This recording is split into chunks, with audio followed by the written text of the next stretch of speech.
સુરતના ઉધના વિસ્તારમાં પ્લાસ્ટિકના ગોડાઉનમાં લાગેલી આગના મામલે દુઃખદ સમાચાર આવ્યા છે। ગંભીર રીતે દાઝેલા 5 કામદારો પૈકી 2ના સારવાર દરમિયાન મોત થયા છે।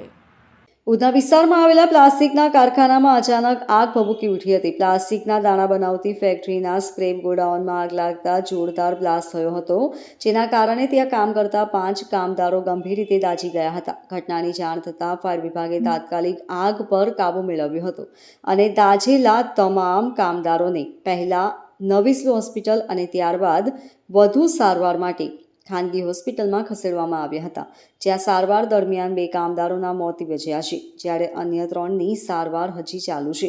2 કામદારોના મોત બાદ ઉધના પોલીસે ઘટના સ્થળે પહોંચી તપાસ શરૂ કરી છે। આગનું ચોક્કસ કારણ અને સલામતીના નિયમોના બેદરકારી હતી કે નહીં તે બાબતે પોલીસ દ્વારા તપાસ હાથ ધરવામાં આવી રહી છે। मैं बम्बई में था, मुझे पता मिली कि आग लग गई है कंपनी में और तुम्हारा भाई जल गया है, उसको एडमिट किया गया है। तो मैं वहाँ से आया, मैं यहाँ जब गाड़ी पे बैठा था वहाँ पे तो पता मिली मुझे कि वो एक्सपायर हो गया। कितने लोग जले हुए थे और कितने लोगों के 5-6 लोग जले थे, जिसमें से 3 अभी एडमिट है और 2 की डेथ हो गई। आपका कौन था जो जल गया है, डेड हो गई है, उसका क्या नाम? आमिर नाम था उसका, मेरे चाचा का लड़का था वो। कितने साल से वो फैक्ट्री में काम कर रहा था? क्या चीज की फैक्ट्री? प्लास्टिक का दाना बन रहा था, वो 1 साल से काम कर रहा था उसमें।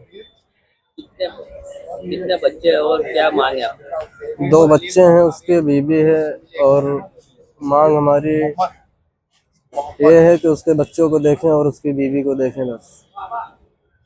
Bureau report LK star news, सूरत।